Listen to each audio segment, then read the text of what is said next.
En este momento la respuesta de Venezuela en la voz del embajador Roy Chatterton. A nuestro distinguido colega, embajador de Dominica, con motivo de la tragedia natural que está sufriendo su país, Dominica con D. Quisiera informarle que ya desde el día mismo de la tragedia, los equipos de protección civil, de defensa civil de Venezuela, junto con equipos similares de la ALBA, han estado presentes para ayudar en la tarea de rescate y reconstrucción de Dominica ante semejante tragedia. Y en cuanto a la intervención de nuestro distinguido amigo, el embajador de Colombia, de la República de Colombia, me gustaría, si es posible, si la tecnología lo permite, compartir con ustedes un video que puede ser interesante de un programa de la televisión venezolana que concluye en su 7º minuto con un reportaje que hizo la emisora, la BBC, la BBC de Londres. No sé si podemos proceder de inmediato. Ahí está el programa, por favor. Estamos seguros de que habrá interpretación de estas palabras. Por favor. De las redes sociales y del periodismo digital. Acompáñame a averiguar en qué anda el escualinismo 2.0. A un clic.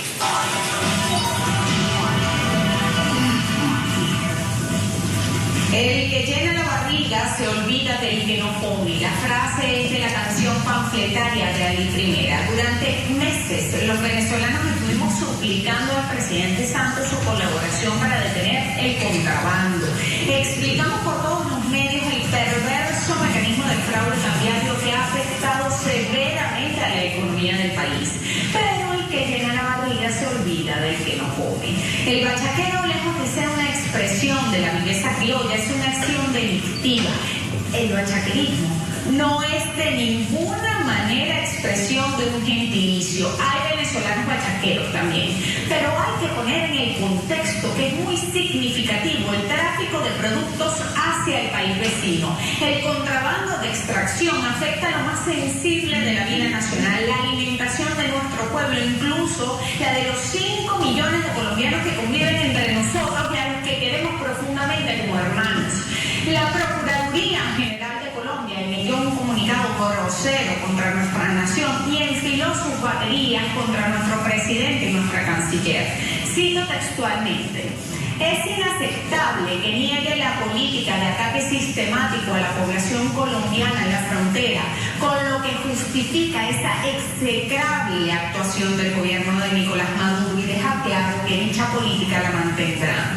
Naveguemos hasta la página de Globovisión. Allí se recogen las declaraciones de Juan Carlos Tanís, representante de la Asociación Colombianos y Colombianas en Venezuela, quien precisó que la medida del estado de excepción en unos municipios específicos se trata de una medida soberana y busca un fin que darle tranquilidad a una región que ha estado convulsionada por el tema del narcotráfico y paramilitarismo. Destacó que la asociación tiene presencia en los 5 municipios donde se aplicaron las medidas inicialmente. Recordemos que ahora son 6, pues se agregó el municipio Rafael Urdaneta, y que no han recibido ninguna queja formal. Por el contrario, han percibido el beneplácito de algunos pobladores de origen colombiano que están en Ureña, que ahora pueden conseguir los productos con mayor tranquilidad y a mejor precio. Pero los señores de la Procuraduría de Colombia son los que tienen la barriga y se olvidan de los colombianos que viven en Venezuela y que no podían acceder a su derecho a la alimentación tranquilamente, sino con la angustia. El colombiano que vive entre nosotros ha sido afectado en la misma medida por el contrabando de extracción, por la inoculación del paramilitarismo y por el fraude cambiario. Habrá que preguntar a la Procuraduría de Colombia, ¿quién defiende a esos colombianos? ¿Cuál es el gobierno que hoy nos representa? Continúo con el comunicado de la Procuraduría. Es inaceptable que el gobierno de Venezuela acuse a los medios de comunicación y los responsabilice de la crisis por informar sobre los ataques a los que están siendo sometidos los colombianos. Y más adelante asegura: Colombia es una democracia donde no es posible la censura y sí existe la libertad de prensa. Democracia. Y la parapolítica, las chuzadas, los falsos positivos, los desplazados y los refugiados pensarán que en Colombia hay democracia. Curiosa distinción de la Procuraduría que contradice a la realidad. Según ellos, Colombia es una democracia y Venezuela no, pero sus conciudadanos huyen hacia nuestro país. Veamos un dramático video de la BBC del año 2013. Muchas personas dineras que le echarán más fácil para la pesca, que les gusta más el pescadito que está a la orilla del río, porque eso es una ayuda muy buena, porque uno con un pescadito y con plátano, uno no hay para con eso, uno Otras víctimas del conflicto han cruzado la Arauca hacia territorio venezolano. Según la oficina local del Alto Comisionado de Naciones Unidas para los Refugiados, los colombianos que han solicitado asilo en el vecino estado de Apure durante la última década ya suman más de 4.500. Y Luis Ríos, uno de los 350 a los que se le ha concedido el estatus de refugiado, solo tiene cosas positivas que decir sobre el tiempo que ha pasado en Venezuela. Me siento aquí tranquilo, complacido, me siento bien, me siento respaldado. Y lo más que la gente me pone muy bien tiempo. Y eso, pero no me la puedo. Leticia Rodríguez, una refugiada miembro del colectivo Manos Artesanas, donde trabajan varias refugiadas colombianas, también dice sentirse bien recibida en Venezuela. La nota de la BBC indica que 1.364 refugiados habían sido reconocidos por el gobierno venezolano, según cifras del Alto Comisionado de Naciones Unidas para los Refugiados, ACNUR. Y más adelante señala, los solicitantes de asilo en Venezuela ya superan los 14.000. Ese mismo año, que además desde Colombia pretendían aleccionarnos sobre derechos humanos y tal. Bueno, ese mismo año la oficina de prensa de la Comisión Nacional para los Refugiados alertaba. En la mañana del 18 de julio del 2013 se informó de la posible entrada de varios miles de refugiados colombianos al sector La Guacamaya del municipio Semprún del estado Zulia, capital Castigua, el Cubo.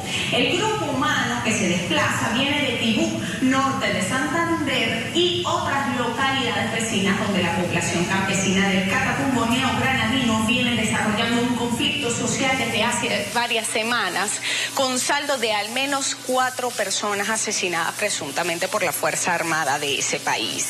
Ya hay varios cientos, 800, que han llegado sin ninguna pertenencia, incluso sin documentación, puesto que señalan un fuerte temor fundado sobre el peligro que correría su vida en los lugares de procedencia, donde son recientes los recuerdos de masacres y violaciones masivas de derechos humanos por la política paramilitar que predominó durante las décadas anteriores. Y eso no es una crisis humanitaria. Desde esa fecha hasta en mayo del año 2015, gracias a los registros digitales de la prensa, podemos ver un crecimiento exponencial de los refugiados políticos colombianos en Venezuela. Últimas Noticias cubrió una rueda de prensa del defensor del pueblo Tarek William Saab, después de una reunión con representantes del Alto Comisionado de las Naciones Unidas para los Refugiados. Allí se informó que en el país existen 5.788 colombianos a quienes Venezuela les ha concedido el carácter de refugiados políticos. Sus vidas corren o han corrido peligro en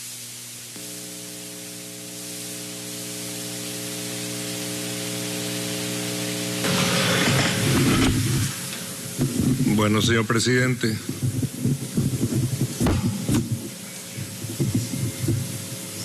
esta es una pequeñísima parte de una larga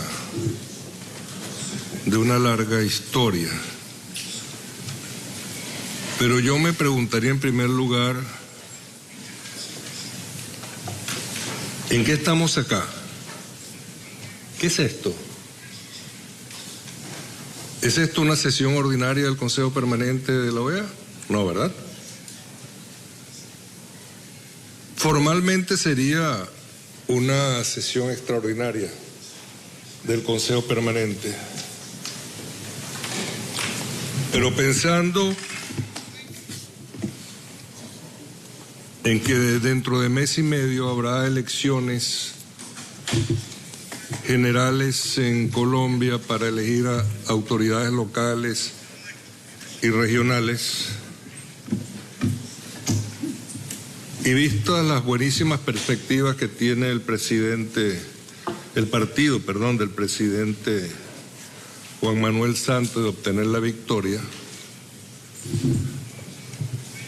tenemos la impresión de que esta reunión aquí puede contribuir a avivar algunos sentimientos, pero sobre todo a ablandar la cabeza de playa del superviolento expresidente colombiano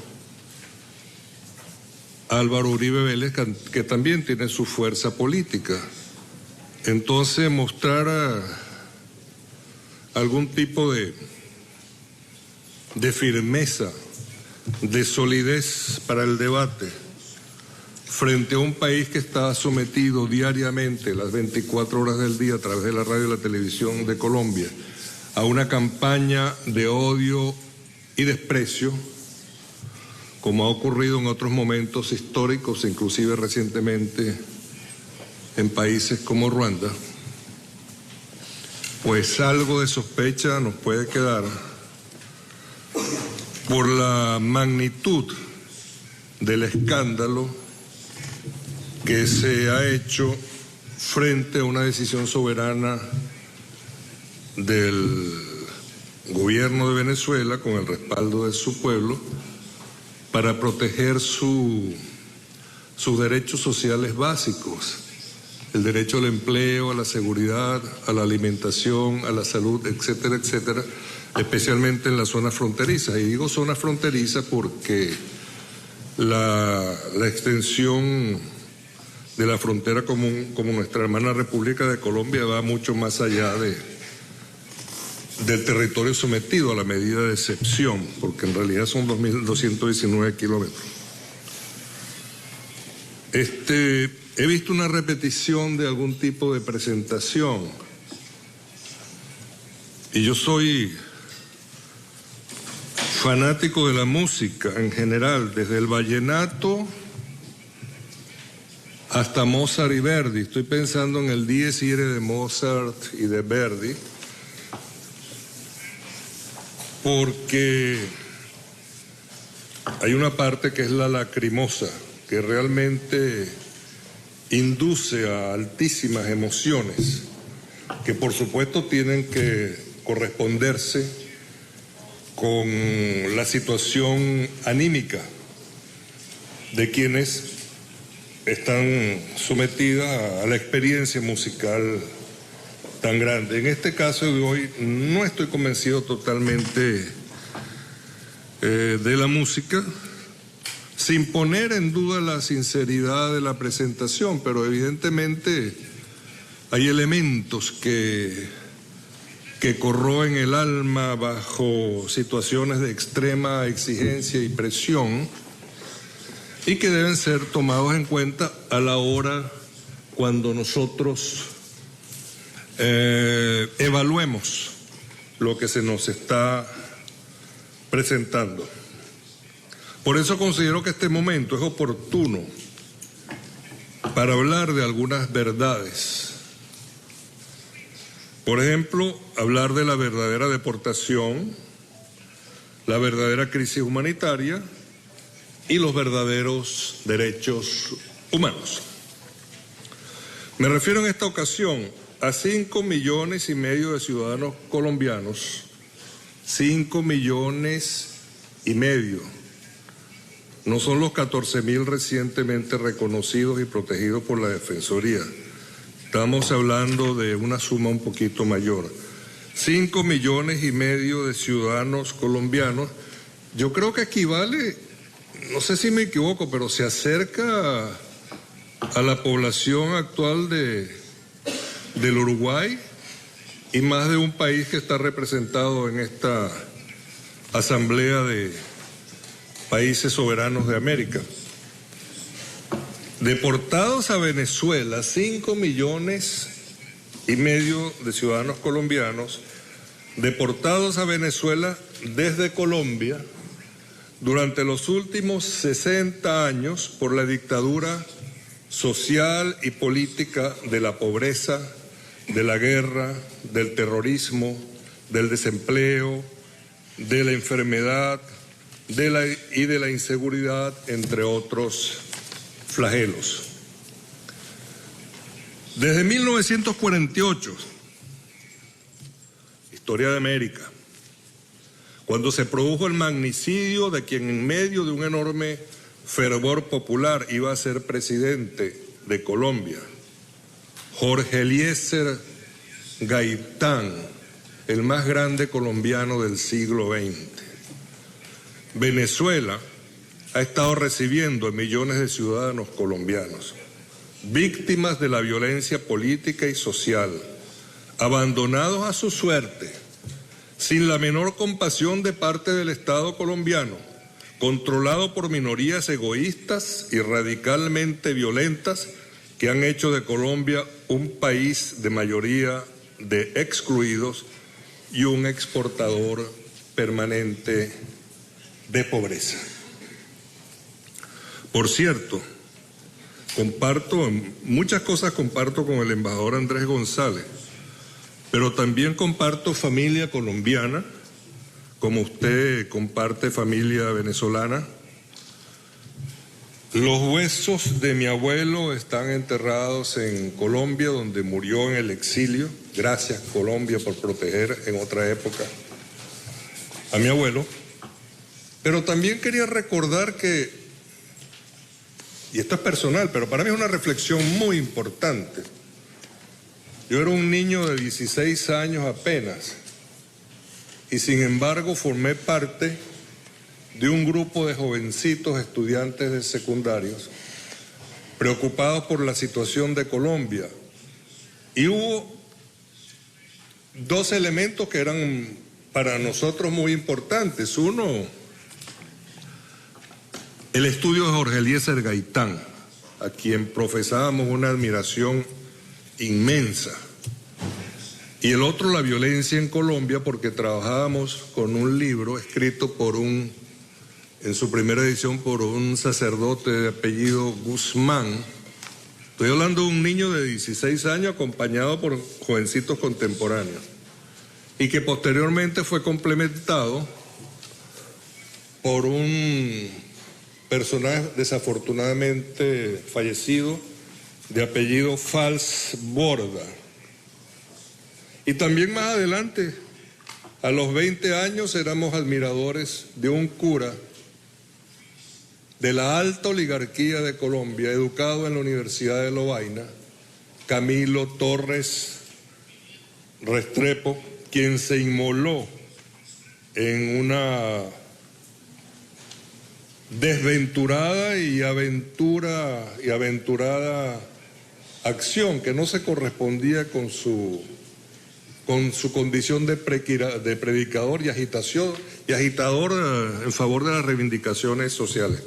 Pero esa es mi historia personal, pero yo también quiero decir que por la imbricación tan grande de intereses y amores entre Venezuela y Colombia, los venezolanos, los bolivarianos, los chavistas y los maduristas nos sentimos profundamente comprometidos con el destino de Colombia. No es cualquier país, es nuestra hermana república, nacimos juntos y jamás moriremos, porque la eternidad que se abre a los estados está garantizada por esta imbricación colombo-venezolana. No puedo pasar por alto este fenómeno de exclusión social que ha obligado a Venezuela a asumir la carga social que habría correspondido al Estado colombiano, a los pobres de la tierra, como diría José Martí, de la tierra de Colombia, pocos los recuerdan en su país.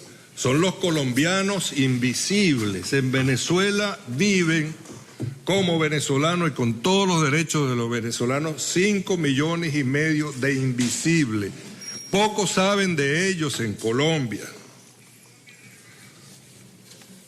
Son 5,5 millones que enriquecen a Venezuela con su trabajo, con su conducta y con su solidaridad. Palabra que termina en D. Pero si usted lee las revistas de gran lujo de nuestra Colombia hermana, eso que algún cursi nuevo rico llamaría revista fashion, constatará que en sus reportajes sobre colombianos en el exterior, como en los frascos de perfume caro, solo hablan de París, Londres, Roma, Nueva York y Miami, o de los viejos apellidos de la explotación del agro o de las nuevas grandes familias herederas del narco. Jamás harán un reportaje a todo color sobre los colombianos en Petare, en Machiques, en San Fernando de Apure, en Ureña, etcétera, porque esos pueblos venezolanos no son fashion y no son presentables, mucho menos para una campaña electoral. Es un hecho indiscutible que la ingrata evolución de los acontecimientos está convirtiendo a nuestro hermano país, al menos en el caso venezolano, en un exportador de billones de trabajadores honestos y decentes, pero también de criminales de todo tipo, que incluyen desde el narcotráfico hasta el terrorismo político y el sicariato, sin que hayamos logrado, quizás somos muy malos diplomáticos o muy malos negociadores, pero creo que no hemos logrado impresionar mucho a las autoridades colombianas con el sufrimiento de los venezolanos por culpa de la minoría de malos colombianos que tanto daños nos han hecho y nos están haciendo. Menos mal que tenemos 5,5 millones que nos hacen mucho bien y que son nuestros compatriotas. En el caso específico de Venezuela, la situación se puede rastrear hasta el 9 de abril de 1948. No precisamente por el nacimiento de la OEA, coincidió en Bogotá, sino por el asesinato por la oligarquía dirigente del más grande colombiano del siglo XX, ya me había adelantado, por Eliezer Gaitán, quien conducía a su pueblo en una atmósfera exultante hacia una victoria electoral segura y abrumadora y hacia la construcción de la democracia y la justicia social, al grito en los grandes mítines populares de a la carga colombianos. Este debate es una ocasión oportuna para repetir hasta el cansancio nuestra palabra de solidaridad por el dolor ininterrumpido de Colombia, la patria querida, liberada por Simón Bolívar. Señor presidente, larga historia de horrores que se repite. Colombia no ha dejado de sufrir el dolor con D, de sus conflictos internos desde su nacimiento como nación soberana. Recientemente se celebró en Bogotá una reunión con expresidentes latinoamericanos de la vieja y nueva, atención, amigos progresistas suramericanos, y nueva ultraderecha, donde el señor jefe de Estado de Colombia se aventuró, con todo el respeto lo voy a criticar, se aventuró a decir que los problemas de Venezuela eran originados en Venezuela.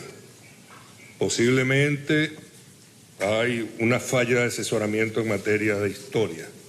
Yo aprovecho para decirle que bien antes... se me ha perdido la página 5. ¿Dónde están mis incompetentes? Aquí cerca, gracias. Aquí está, solucionado el problema, no sé el cauce. Yo aprovecho para decirles que bien antes de la Revolución Bolivariana, los gobiernos de Colombia y Venezuela institucionalizaron unas comisiones presidenciales para atender y solucionar los problemas fronterizos. Vuelvo a hablar de mí porque conozco un poquito de esta historia. Era un joven diplomático y expresé mi interés en participar en estas conversaciones, y un gran venezolano del siglo XX, el doctor Ramón J. Velázquez, el presidente de la República, me complació y me permitió compartir con estas comisiones el destino de las relaciones bilaterales. Pero curiosamente, los títulos de cada subcomisión revelaban que los problemas más graves de la relación bilateral sí eran originados en Colombia. Ejemplo: narcotráfico, abigeato, sicariato, robo de aviones, barcos y vehículos, contaminación ambiental, etcétera, etcétera. Mala memoria o memoria prejuiciada, porque en verdad eran conversaciones muy difíciles cuando usted tenía que decir ante sonrojados interlocutores, porque teníamos un grupo muy bueno del lado colombiano, que el gobernador del departamento tal estaba manejando la camioneta Toyota de 8 cilindros que había sido robado en tanta fecha, en tal y tal fecha. Esto era la pesadilla de las empresas de seguros, pero también de nuestros queridos interlocutores. Igual pasaba con los aviones, cuando se mencionaba algunas autoridades con poder de fuego que habían nacionalizado. Ese fue un término que aprendí, que es la manera de ingresar un vehículo extranjero dentro del territorio colombiano. Y cuán difícil era remontar la burocracia de entonces. Ya eso ha mejorado y hemos ido superando mutuamente dificultades. Ahora, con el debido respeto al jefe del Estado soberano de Colombia, quiero identificar una ocurrencia adicional. El cierre de la frontera fue decidido por el presidente Nicolás Maduro ante el asalto consuetudinario impune cometido día tras día por irregulares colombianos dedicados a vaciar los anaqueles de los almacenes venezolanos fronterizos, sin hablar de otras partes de Venezuela, para su reventa ilegal en territorio colombiano, ante la vista inmutable de sus autoridades locales. Era el gran negocio. Artículos de tocador, de aseo personal, alimentos, a precios ridículos, financiados por las misiones sociales del Estado socialista que estamos empeñados en construir, y llevados masivamente a territorio colombiano para obtener ganancias no de 100%, sino de miles por ciento, con la anuencia de las autoridades locales, porque allí en plena calle se vendían los productos venezolanos. Y por cierto, y en esto debe estar interesado, y sabemos que lo está Colombia, no se vendían los productos equivalentes colombianos, porque eran demasiado caros comparado con lo que les costaba en Venezuela, incluyendo transporte, llevar a Colombia esos productos. Historia de Colombia y Venezuela en los tiempos modernos.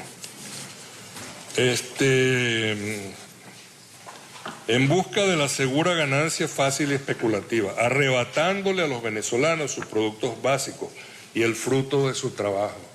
Pasar horas y horas haciendo cola para poder comprar un pote de leche, si es que quedaba alguno, después que los irregulares colombianos se llevaban a su país nuestros alimentos, financiados por nuestra riqueza petrolera, financiados por nuestra visión del servicio a la sociedad y a la justicia social. En una suerte de complicidad con indolencia que incluyó el asalto de nuestro signo monetario, el bolívar, y el trasvase de millones de litros de gasolina a esa tierra de nadie. Tenemos la gasolina más barata del mundo. Hasta ahora, lo crean o no lo crean, pueden llenar un tanque de 60 litros con $1.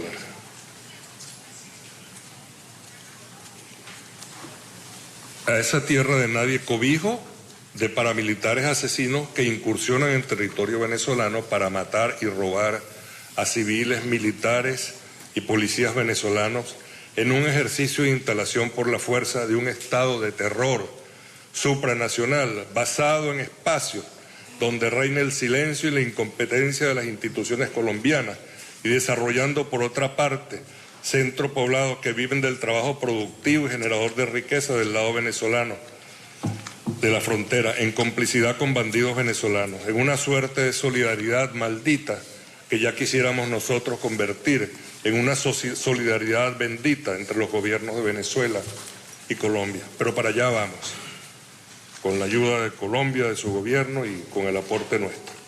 Ante el inevitable cierre de la frontera como decisión democrática, con D, de un gobierno soberano y sus consecuencias inmediatas, se produjo el miércoles pasado un encuentro de los cancilleres, ministros de Defensa y de Economía, así como otras autoridades civiles, militares y policiales. Se desarrolló en un ambiente interesante y de aparente transparencia, que hizo augurar avances significativos y soluciones oportunas y prontas. Pero ocurrió que todo esto fue trastocado cuando el jefe de Estado de Colombia, esa noche en la ciudad fronteriza colombiana de Cúcuta, en un asombroso lenguaje lacrimoso, expresó su apoyo a algunos irregulares deportados y les ofreció increíble las facilidades y políticas sociales que durante más de 2 siglos, es decir, 200 años, le negó el Estado colombiano generador de diáspora, de esa diáspora de la cual nosotros nos hemos beneficiado y por lo cual le damos gracias a Dios. Pero ocurrió algo bien interesante. Esa misma noche, el gran desestabilizador, el gran violento colombiano, el señor expresidente Álvaro Uribe Vélez, estuvo en Cúcuta agitando el odio de los colombianos cucuteños en contra del pueblo venezolano y en contra de nuestro país, y por eso generó inmediatamente, automáticamente, un acto electoral, una ocasión de campaña electoral como esta que estamos experimentando esta tarde. Crisis humanitaria es la que ha venido generando la minoría oligárquica gobernante de Colombia desde los tiempos cuando el venezolano Francisco de Miranda le dio su nombre y el venezolano Simón Bolívar le dio con sus armas la libertad, enfrentando al imperio de la época con tropas patrióticas en las batallas de Boyacá y Pantano de Vargas. Allí, patriotas venezolanos y colombianos mezclaron su sangre con el barro de la tierra colombiana para hacer de Colombia un país libre. Crisis humanitaria es la que ha producido el éxodo de 5,5 millones y la que sin embargo evitó Venezuela al asumir la carga social que el Estado colombiano no atendió. En otras palabras, si hubiesen ido a Venezuela y no hubieran recibido la atención del Estado venezolano, se habría provocado una desproporcionada crisis humanitaria en nuestro país. Pero eso lo salvamos simplemente igualando las condiciones de los colombianos a las de los venezolanos. En un país, por cierto, donde Chávez acabó con los recovecos de anticolombianismo que había en algunos sectores venezolanos, y donde el pueblo de a pie, el pueblo de más abajo, comparte su vida con los colombianos que vinieron o que fueron de nuestra amada Colombia a nuestro territorio y donde se van a quedar. ¿Qué hemos sufrido nosotros en Venezuela en 60 años? Ya me falta mucho menos. Muchos gobiernos han pasado desde entonces: el abigeato, el robo de vehículos, el sicariato, la penetración de grupos irregulares a nuestro territorio, el robo de aviones, barcos y vehículos, perdonen que me repita, el secuestro, había olvidado el secuestro, y ahora más recientemente el paramilitarismo, el contrabando de extracción y el ataque a la moneda venezolana. Son formas delictivas que han invadido el espacio soberano de Venezuela porque las fronteras de nuestra hermana República de Colombia han sido mal cuidadas, para decirlo en el tono más respetuoso posible, dejando sobre el gobierno de Venezuela la carga de cuidar ambas fronteras. Tanto que inclusive hemos logrado limpiar la frontera entre Venezuela y Colombia del cultivo de drogas, pero cuesta evitar que se cuelen irregulares o delincuentes o contrabandistas.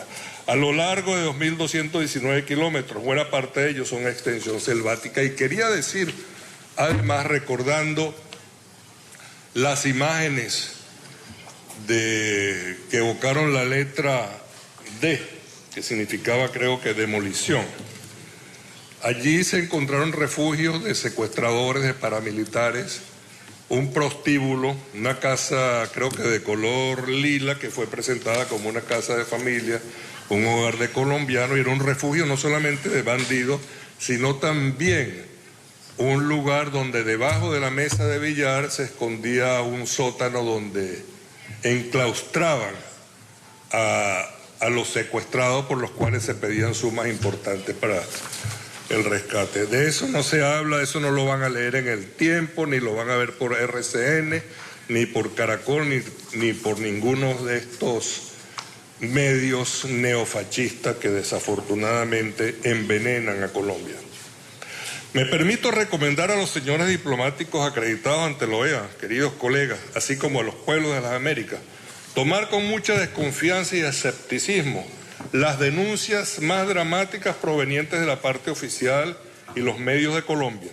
Lo que nos ocurre en Venezuela es parte del formato de la guerra mediática, de la guerra de cuarta generación emprendida por la derecha internacional para desestabilizar a los gobiernos progresistas del continente. La reciente ola de manifestaciones en Sudamérica no es coincidencia, es un plan siniestro. Los que denuncian violaciones de derechos humanos y abusos sexuales son los mismos que callan ante la barbarie paramilitar que se desarrolla en Venezuela y que enfrentan nuestras instituciones militares y policiales. Son los mismos que no reaccionaron ante el acuerdo entre las autoridades oficiales de Colombia y las autoridades de otro país para asegurar que los soldados de ese otro país no fuesen juzgados en territorio colombiano por delitos cometidos. Y hay unos casos bien lamentables que ocurrieron en la ciudad de Cali o en los alrededores de Cali, que fueron perdonados sobre la base de este acuerdo entre dos países con importante poder de fuego. En Venezuela, nuevas formas del crimen caracterizadas por su sevicia importada están apareciendo en diversos casos y circunstancias.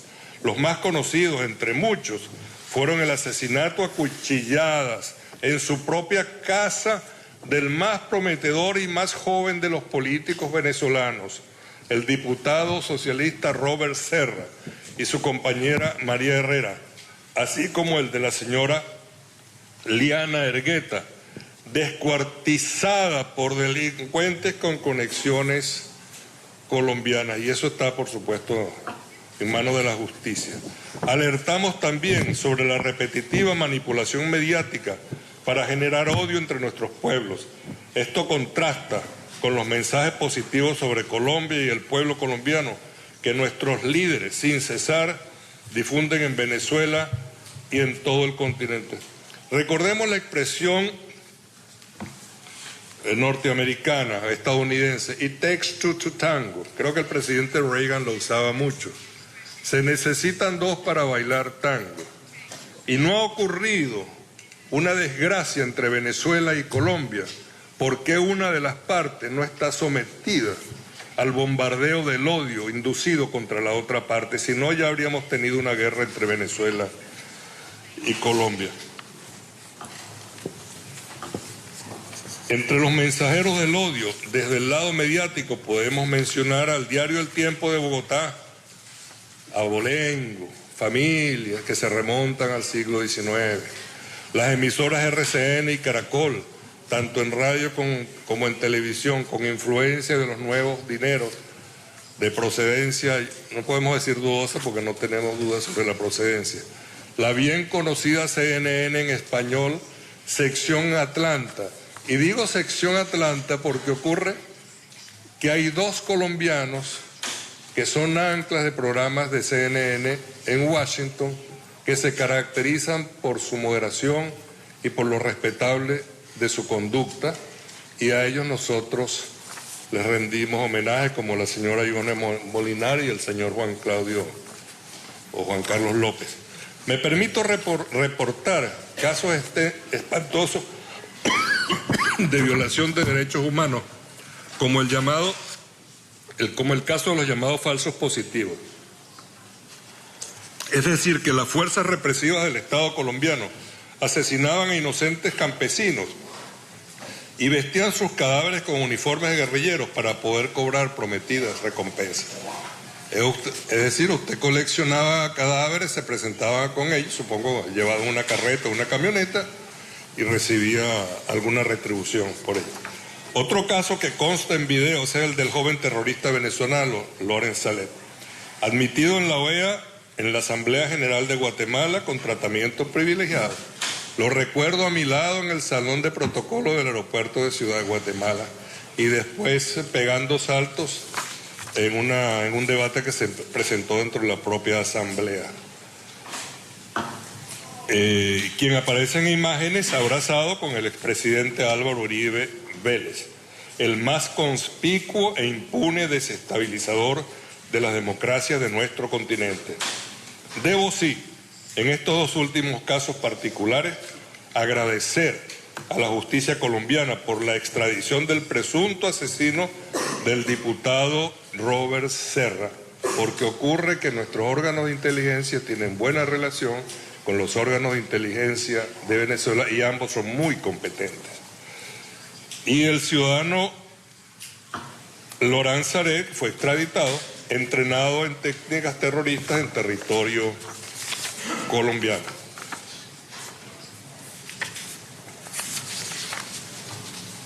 Entonces, en cuanto al problema de los medios, es bueno que todos estemos enterados de que en Ruanda los medios de ese país atizaron el odio entre Hutus y Tutsis, lo que provocó el genocidio a machetazos de más de 1 millón de ruandeses.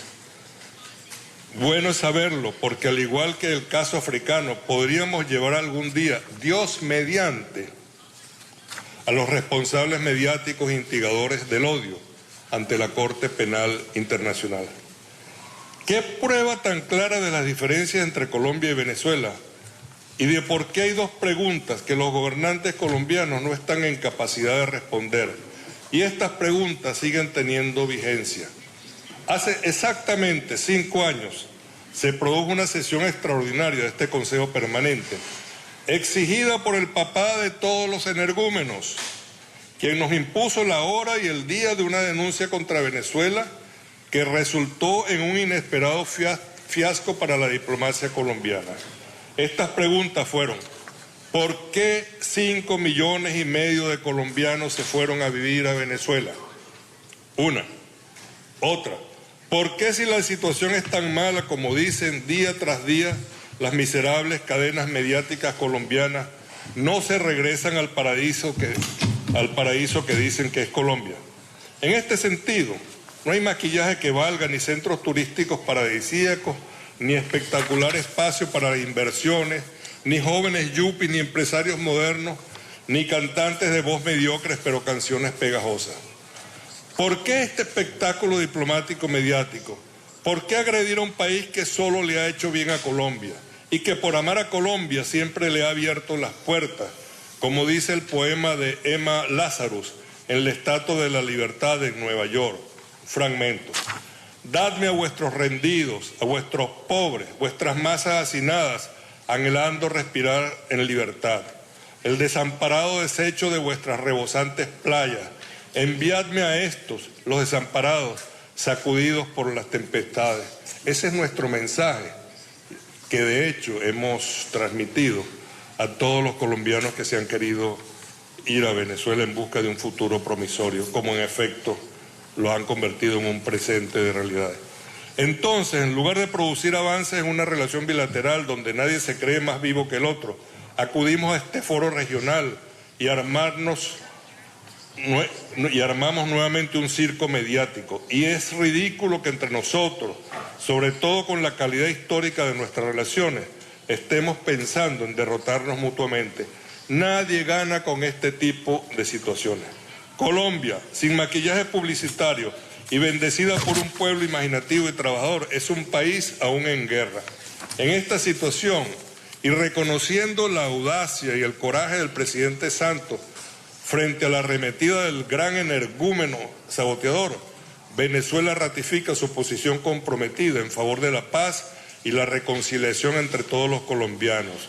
Nuestras diferencias las superaremos en los diálogos con D, diplomáticos con D, con el afecto que nos liga como hermanos nacidos juntos para la libertad. Nuestra diplomacia es una diplomacia de paz. Los 5,5 millones de colombianos que viven una vida honesta y productiva en Venezuela no se marcharán de nuestro país, seguirán junto a nosotros en la comunidad de gente honrada y trabajadora y enfrentando la mentira y el odio mediático que generan los salvajes enemigos de los diálogos de paz en Colombia que se desarrollan en La Habana y apuntan hacia un final triunfante para bien de todos los pueblos de América. Y concluyo, ojalá que el señor presidente de Colombia, por razones electorales, no pretenda superar al expresidente Uribe en violencia verbal ni en decisiones. Por favor, no salga, señor presidente de Colombia, de los espacios de la racionalidad donde se desenvuelve usted muy bien y gana respeto nacional e internacional. Finalmente, debo decirle que mi gobierno, señor presidente, no es partidario de debatir este tema en los espacios de la OEA por su lamentable y frustrante historia en situaciones complejas entre sus Estados miembros. Haciendo memoria histórica no muy lejana, recuerdo que la crisis generada por el bombardeo de Colombia al territorio ecuatoriano fue resuelta en una cumbre del Grupo de Río, creo que fue la última. Y en el caso del golpe de Estado en Honduras, como detalle muy curioso, debo recordar el fracaso de la OEA y la solución bilateral y fraterna que la sabiduría y visión de Estado de los presidentes Santos y Chávez permitieron la evolución institucional en Honduras y su regreso al seno de la propia OEA, lo cual demuestra que nos podemos entender para hacer mucho bien, Santos y Maduro en esta ocasión, y ya hay una invitación del presidente Maduro para reunirse. En todo caso, acostumbrados como estamos a resolver nuestras diferencias por la vía diplomática, insistimos en la invitación que el presidente Maduro hizo al presidente Santos para una cumbre de ellos dos solos, sin prejuicio de atender la propuesta de una reunión de UNASUR presentada por la parte colombiana. Muchas gracias, señor presidente.